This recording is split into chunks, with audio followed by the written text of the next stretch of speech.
한일 관계 앞으로 어떻게 될지 진단해 보겠습니다. 이낙연 총리가 사흘 전에 아베 일본 총리를 만난 이후에 지금 다양한 이야기들이 나오고 있습니다. 해결의 실마리를 찾았다. 긍정적 분석이 있는가 하면 바뀐 게 아무것도 없다는 비관론도 꽤 나옵니다. 일본 문제 전문가 오늘 두 분 모셨습니다. 양기호 성공회대 교수, 김숙현 국가안보전략연구원 대외전략실장 모셨습니다. 안녕하세요. 네, 안녕하십니까. 고맙습니다. 양 교수님, 먼저 이번 한일 회담 전체적으로 총리 회담이죠? 어떻게 평가하는지부터 간단하게 설명해 주십시오. 나름대로 일정한 성과를 거두었다고 봅니다. 가장 중요한 이웃 나라 또 일본이니까요. 네. 거기 30년 만에 찾아온 일원 즉위식, 또 태풍으로 인한 많은 피해가 있었지 않습니까? 네. 그런 점에서는 대통령 친서를 가지고 우리 측에서 위로하고 또 축하하고 또 한일 관계 개선을 위한 여러 가지 우리 측의 어떤 그 제안 같은 것도 담겨 있는 그런 친서를 나누는 점에서는 상당히 의미가 있었다고 봅니다. 또 따지고 보면 이제 거의 1년 만에 고위급 회담이거든요. 그렇죠. 총리급 회담은 모처럼입니다. 그래서 대화의 물꼬를 다시 한번 트고 또 대화의 복원력, 모멘텀을 만들었자면 저는 굉장히 긍정적입니다. 굉장히 긍정적이다. 그리고 이제 특히 이제 일본 내에서 지금 여러 가지 한국에 대한 어떤 좀 긍정적이지 못한 그런 감정도 있기 때문에 예. 지난번에 이제 신호쿠보 갔을 때는 이 한류 팬들이 이낙연 총리를 환영하는 그런 모습도 보였고요. 네. 또 그다음에 이제 일본 정재계들과의 다양한 인사들과의 만남, 네. 또 일본 이제 게이오 대학에서의 대학생들과의 어떤 이런 그 만남 이런 것들은 상당히 좀 일본 국민들과의 스킨십에 네. 도움이 됐다 이렇게 봅니다.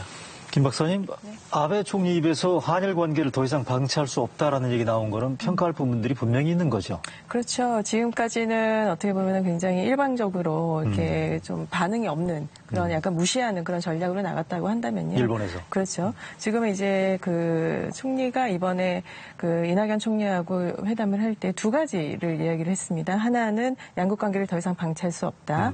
그 다음에 이제 북한 문제에 대해서는 한미일이 서로 협력, 연대를 해야 한다. 이 두 가지를 강조를 했기 때문에 네. 향후 뭐 대화를 한다라는 측면에서는 굉장히 좀 바람직하지 않을까 이런 생각을 해봤습니다. 알겠습니다. 그러면 일본 언론, 우리는 국내 언론하고 비교해서 한번 교수님한테 여쭤보고 싶은데 대체로 국내 언론들은 교수님 말씀하신 것처럼 긍정적이고 호의적인 얘기들이 좀 적지 않았던 것 같아요. 지배적인 흐름인 것 같은데 일본 언론들은 근데 좀 딱한 얘기들도 약간 있고요. 뭐 냉담한 반응이었죠. 냉담한 얘기들도 있고 여기 어떻게 네. 보세요? 뭐 그 점은 분명합니다. 그러니까 이제 우리는 약간 좀 관심이 높았던 데 비해서 네. 일본 언론은 상대적으로 약간은 조금 반응이 좀 신통치 않은 그런 부분이 있었습니다. 어떤 배경이라고? 그러니까 이제 일본 측에서는 기본적으로 한일 정상급 회담에서 한국이 어느 정도 양보를 해가지고 정상회담을 할 수 있는 그런 실무 간의 타협이 이 어느 정도 이루어지기를 기대를 했는데 예. 지금까지는 우리도 원칙이 있기 때문에 거기까지는 양보할 수 없는 부분이 있거든요. 근데 그런 점에서는 이게 정상급 회담을 했지만 그 말하자면 한일 관계를 타개하기 위한 구체적인 해법이 나오지 않았다고 보는 겁니다. 그런 점에서는 아직까지 좀 갈 길이 멀다라는 그런 반응이었고 끝나고 나서는 한일 양국 간에 역시 좀 의리적인 회담이었다 또는 약간의 평행선을 달린 그런 부분도 없지 않다라는 그런 조금 약간 좀 뭐랄까 좀 차가운 반응도 그런 있었습니다. 거군요. 김 실장님은 뭐 여기 오시기 전에 일본에서 중의원 보좌관도 역임을 하셨고요. 뭐 소문난 일본 통으로 알려져 있는데 이런 일본의 보도 태도에 대해서는 어떻게 보십니까? 사실 우리가 보도가 보면은요, 한국에서 일본을 보도하는 비중에 비해서는 일본 내에서 한국을 보도하는 비중은 훨씬 적다고 볼 수 있습니다. 특히 이제 최근에 이제 아베 총리 이제 집권 이후부터는 특히 한일 관계에 대해서는 상당히 좀 냉담한 그런 반응이기 때문에요. 예. 이번에 이낙연 총리가 이제 일본을 방문하는 그런 거에서도 상당히 보도 수준은 그렇게 높지 않았다. 비중. 그렇죠. 비중은 그렇게 높지 않았다 이렇게 볼 수가 있고요. 이제 또 하나는 사실 이낙연 총리에 대한 기대도 상당히 있었다고 합니다. 제가 들은 바로 일본 의하면 안에서. 그렇죠. 그러니까 왜냐하면 이낙연 총리는 이제 동아일보 특파원도 역임을 하셨고 그렇기 때문에 상당히 이제 지일파이고 또 한일 관계에 대해서 굉장히 열심히 일을 하는 이런 사람으로 예. 이제 인식이 많이 되었는데 예. 실제적으로 이낙연 총리가 이제 그 강제징용 문제에 대해서는 행정적인 것에 한계가 있다 이런 이제 발언을 할 때마다 일본 이제 언론이나 일본 이제 그 정치계 내에서는 상당히 좀 실망감을 이렇게 금하지 못하는 그런 반응이었다고 듣고 있습니다. 당초에 기대가 컸는데 네.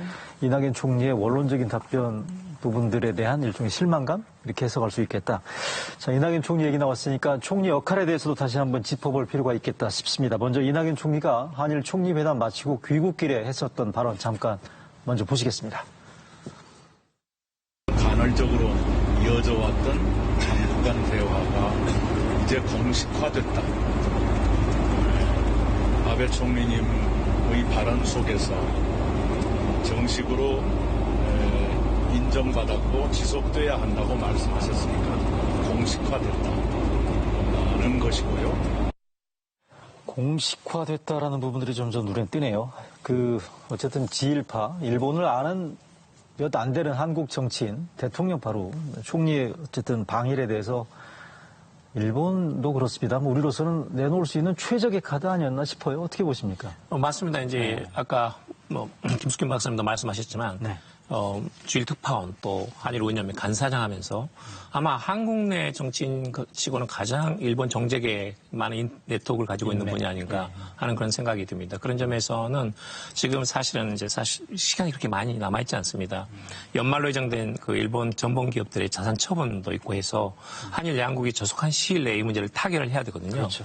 그런 점에서는 고위급 회담 또는 특사 또는 이제 장관급 회담이 수차례 열렸지만 아직까지는 이제 한일 양국이 해법을 도출할 만한 지점까지는 못 온 것은 사실입니다. 그런 점에서는 지금은 톱다운 방식의 이런 말하자면 정상급 회담에서 정치적인 리더십을 발휘해가지고 이 문제를 해결하자는 그런 기대가 한일 양국에는 있는 거거든요. 그런 점에서는 이낙연 총리의 역할에 대해서 일본 국내에서 기대가 컸던 것은 사실입니다. 그런 점에서는 일단은 한일 양국에서 이 문제를 해결해 나가자 더 이상 방치할 수는 없다는 것에 그런 아베 수상의 발언이 있었고 어떤 대화의 모멘텀을 만든 것 자체는 평가할 필요가 있습니다. 대화의 모멘텀을 만든 부분들에 대해서는 분명히 평가할 부분들이 있다는 거고.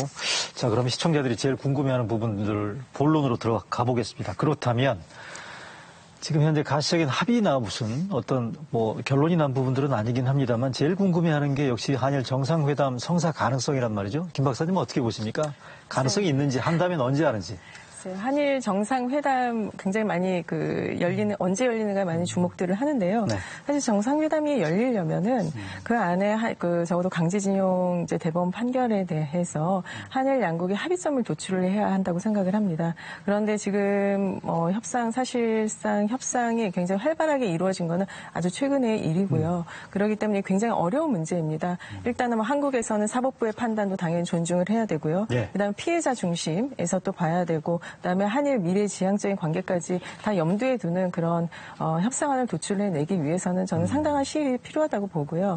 또 저희가 우리 측에서 낸 안을 일본이 수용을 하지 않을 경우에는 사실 지난번 이제 6월 19일처럼 우리가 이제 냈던 안을 일본이 거절하는 그런 형식이 될 경우에는 사실 한일 정상회담은 전혀 안 열리만 못하다 저는 그렇게 보고 있습니다. 그렇기 때문에 지금 좀 시간이 걸리더라도 저는 협상을 충분히 진행을 시킨 다음에 그다음에 이제 정상회담을 여는 것이 바람직하다고 그렇게 생각합니다. 상당한 시일이 걸릴 거다. 시간이 걸리더라도 충분히 협상해야 된다라는 게 김 박사님 설명인데 교수님. 저는 지금 약간 일정한 진전이 있다고 봅니다. 최근에 이제 24일 날 강경화 장관께서 그런 발표를 했는데요. 한국의 사법부의 어떤 프로세스 과정을 준수하면서 다양한 방법으로 지금 의견을 교환하고 있다는 것까지 발언을 하셨거든요. 그런 점에서는 물론 우리는 이 문제가 쉽지 않습니다. 왜냐하면 이건 작년 10월에 대법원 판결이 나왔거든요. 행정부는 사법부의 판결을 존중할 수밖에 없습니다. 그리고 이것은 20년 동안 끌고 온 일본의 전범 기업들과 강제동원 피해자들 간의 민사소송이거든요. 민사소송에 대해서 예를 들면 한국 정부가 기금을 출연해가지고 받지 마라 이렇게 할 수는 없습니다. 그런 원칙을 지켜야 되는 거죠. 반면에 이제 일본 측은 65년의 청구협정으로 최종적으로 완전히 끝났다. 따라서 여기에 대해서는 한국 정부가 책임을 지고 해결해야 된다는 것이 입장이거든요. 그 접점을 찾기 위해서 지금 여러 가지 많은 고민을 하고 있고 많은 대화를 한 걸로 알고 있습니다. 그런 점에서는 지난 20일에도 이제 차관급 회담이 일본 도쿄에서 있은 걸로 알고 있습니다. 그래서 한국 정부가 1+1 그러니까 한국 기업하고 일본 기업뿐만 아니라 플러스 알파 이 문제를 최종적으로 해결하기 위한 어떤 담보를 한국 정부가 어느 정도 개입하면서 어느 정도 제공할 수 있느냐. 근데 물론 이제 그 안이라는 것은 우선 피해자가 수용할 수 있어야 되고 한국 일본 양국 정부와 국민이 수용할 수 있어야 됩니다. 굉장히 어려운 해법이지만 지금은 상당히 제가 보기로는 약간의 대화 가능한 또는 테이블에서 논의 가능한 수준까지 상당히 진전된 것이 아닌가 그렇게 기대하고 싶습니다. 꽤 진전이 있을 거라는 해석을 우리 양 교수님께서 해주셨는데 이낙연 총리가 귀국에 이런 얘기도 했어요. 이분이 수사에 능하신 분이니까 얼음장 밑에서도 강물은 흐른다. 나름의 기대감을 표시한 것 같기도 한데 그럼에도 불구하고 현재 표면적으로 나오고 있는 일본의 반응을 보면 하여간 반대쪽인 것 같기도 하고요. 일본이 지금 저러고 있는 게 실제로 그 우리 쪽에 대한 불만을 표시하는 건지 아니면 일종의 외교적 수사인 건지 기싸움인 건지 저 판단이 안 됩니다. 김 박사님 설명을 좀 해주십시오. 저는 전반적인 불만이라고 생각을 합니다. 네. 그게 뭐냐면 이제 사실 문재인 정부 출범 이후에 네. 그 일종의 그 위안부 합의에 대한 재검토를 제일 먼저 시작을 하지 않았습니까? 근데 아베 총리나 이제 총리 관저의 입장에서 봤을 때는 네. 사실 아까 우리 양교 교수님도 말씀하셨지만 담보라고 하는 그 말씀을 하셨는데 사실 네. 그 뭐라 그럴까 이게 합의를 해주는 거가 어려운 것이 아니라 네. 과연 이게 정권이 바뀌었을 때 이 합의가 계속해서 이어질 수 있는가에 대해서 오히려 더 걱정을 하고 있는 것 같습니다. 지금 현재로서는요. 그렇기 때문에 어떤 합의점이 이제 그렇기 때문에 한국 정부가 어느 정도 보증을 할 수 있냐는 이것도 굉장히 중요한 네. 부분이라고 볼 수 있을 것 같습니다. 그러면 그 양 교수님 말씀하셨던 1+1 그러니까 강제징용 피해자에 대한 배상 방식과 관련해서 현재 여러 가지 얘기들이 오가는 건 분명히 있는 것 같아요. 김 박사님 보시기에는 현재 지금 1+1은 일단 일본이 분명하게 거절을 했어요. 근데 1+1+1 알파 그러니까 한국, 일본 기업이 내고 우리 기업이 우리 정부가 보증하는 이런 방식들에 대해서 일본 정부에서 나오는 뭐 어떤 기류나 반응들에 대해서 김 박사님 들으신 거 있으십니까?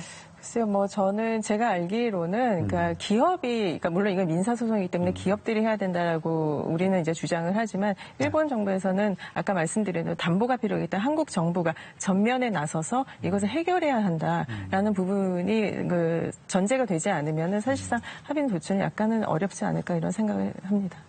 지금 이제 기본적으로는 보죠? 이제 네. 이 문제는 민사소송이기 때문에 한국 정부가 완전한 주체로서 나설 수는 없습니다.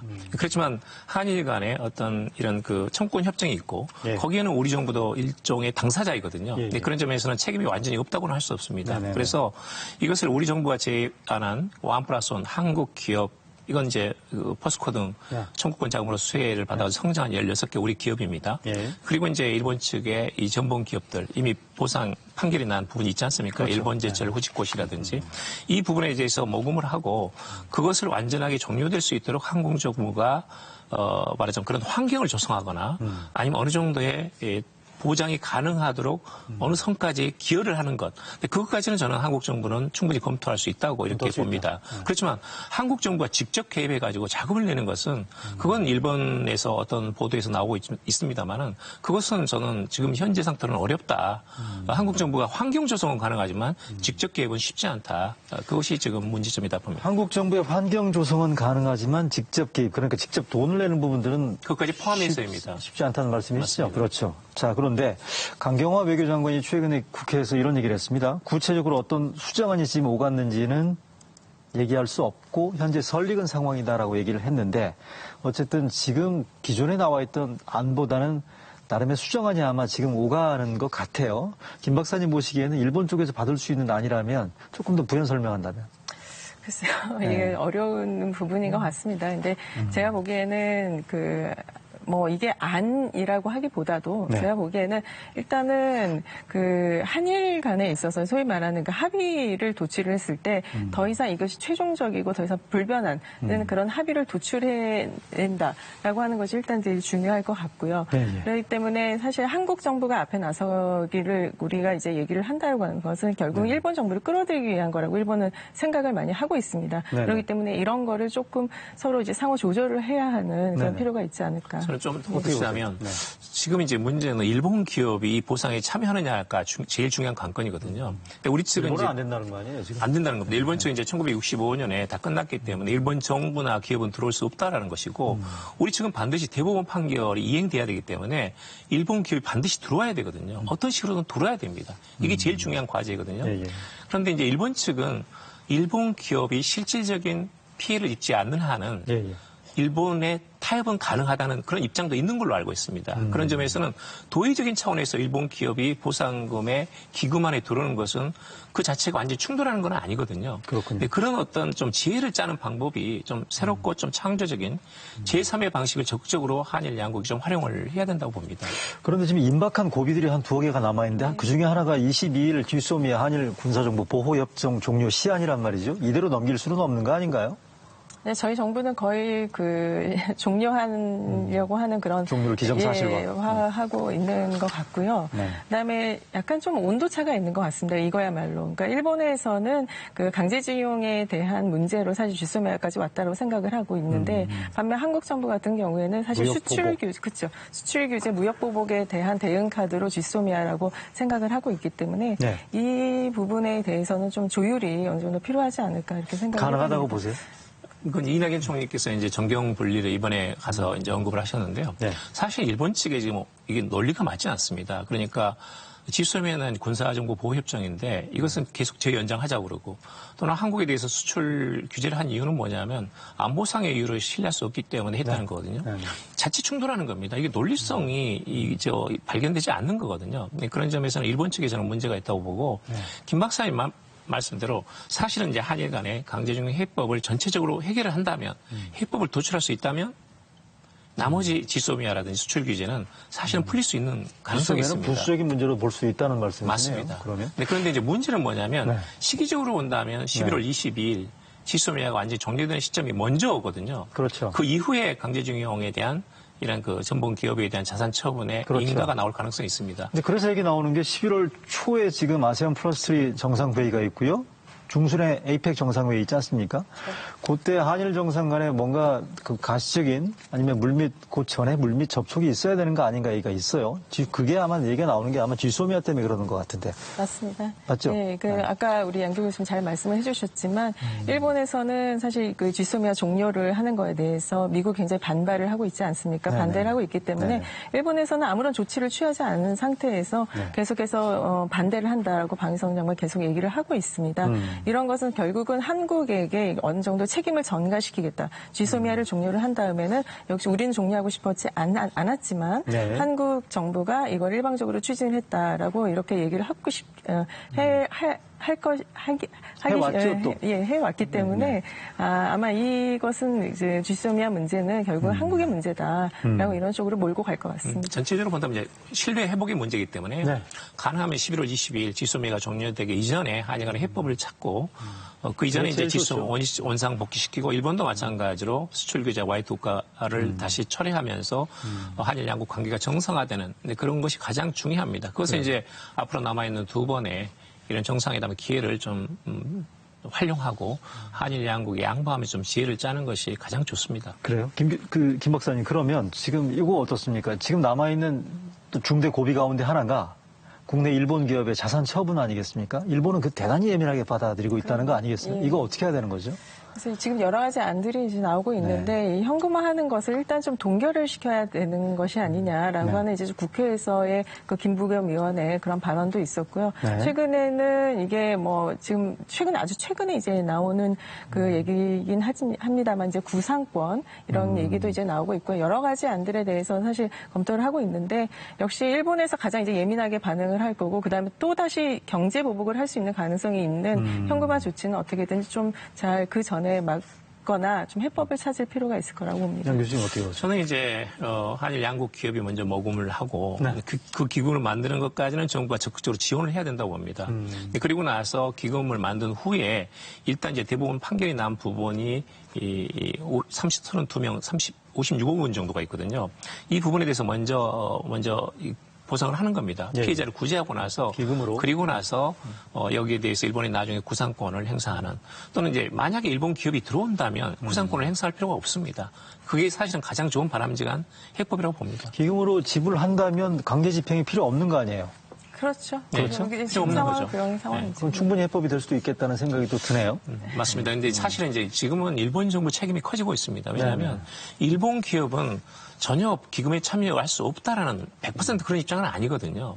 일본 정부가 지금 SBC도 일본 정부가 완전히 중간에 나서가지고 65년은 끝났기 때문에 이런 주장을 거듭하고 있고요. 굉장히 고집이 강합니다. 지금은 이제 사실은 한국은 수차례 제안을 했고 적어도 이 부분에 대해서는 일본 정부도 어느 정도는 수용하고 타협의 여지를 만들어가야 됩니다. 네네. 개인적인 궁금증 하나 두 분께 여쭤보고 싶은데 마지막으로 짧으니까요. 아마 시청자분들도 궁금해할 것 같은데 지금 징용 배상 판결도 문제이긴 합니다만 한일 관계를 지금 풀어가는 데 있어가지고 위안부 이슈도 변수로 작용할 가능성은 없습니까? 어떻게 보세요? 화해치유재단 해산한 부분들에 대해서 일종의 복원 저는 가능성이라든지 어떻게 그것은 보세요? 이제 여기에 상당히 한일 간의 좀 신뢰가 서로 손상되기 시작한 게 위안부 문제거든요. 처음에. 예, 문재인 정부 들어와서입니다. 근데 일본 측에서 뭐냐면 한국이 말하자면 일본과 동의가 없이 화해치유재단을 해산했다는 것인데 그렇죠. 저는 이제 그 부분에 대해서는 좀 그건 사실은 아닙니다. 작년 올해 들어서 가지고 우리가 100억 원을 내기로 한 거니까 네네. 이 부분을 돈을 모아가지고 어떻게 해결할 것인가에 대해서는 예를 들면 이제 유엔에 있어서 전시 성폭력 치유 프로그램에 한일 공동으로 펀딩하자라는 것을 제안을 한 바 있고 근데 그런 점에서는 일본이 지나치게 이 위안부 문제에 합의를 지키지 않았다는 식으로 잘못 왜곡하고 오고 있는 부분도 있고 화해치유재단 이전에 충분히 한국에서 공세란 말씀이시죠? 맞습니다. 수차례 제안한 바가 있습니다. 그런 점에서는 일본이 신뢰를 지키지 않는다는 어떤 이미지를 만드는 데 있어서 화해치유재단 해산을 너무 지나치게 나쁜 쪽으로 활용하고 있다는 점에서는 저는 경계해야 될 부분이라고. 할 얘기는 일본한테 해야 된다는 말씀이시죠? 맞습니다. 어떻게 보세요, 김 박사님? 그렇죠, 맞죠. 그 양교 교수님 말씀이 맞는데 이것이 사실 어떻게 보면 조금 더 상호 신뢰가 좀 바탕이 되고 이야기가 좀 더 오고 왔었으면은 좀 별개의 문제인데 사실 일본 측에서 강하게 이제 항의를 하고 반발을 하는 것은 한국이 일방적인 통보를 했다. 근데 상의를 하지 않고 일방적인 통보를 했다라고 하는 점을 굉장히 강조를 하고 있습니다. 특히 화해치유재단 해산에 같은 경우에는요. 그렇기 때문에 사실 이게 정상 간의 신뢰도 굉장히 중요하지만 이 무엇보다 가장 중요한 것은 양국에서 협상이나 그러니까 협의에 있어서의 상호 소통 이것이 저는 굉장히 중요한 부분이라고 생각을 외교 합니다. 라인 통해서는 지금 소통이 이루어지고 있다고 하니까 좀 지켜보도록 하고요. 하여간 이번 문제는 단기간에 갈등을 지금 봉합하는 게 우선인지 아까 김 박사님 말씀하신 것처럼 시간이 걸리더라도 해법을 근본적으로 모색하는 게 우선인지 우리 정부의 좀 차분하고도 지혜로운 대응이 필요한 시점이 아닌가 싶네요. 오늘 두 분 말씀 잘 들었습니다. 감사합니다. 네, 이루어진 날 라이브 오늘 준비한 소식은 여기까지입니다. 편안한 휴일 되시고요. 저희는 다음 주에 다시 찾아뵙겠습니다.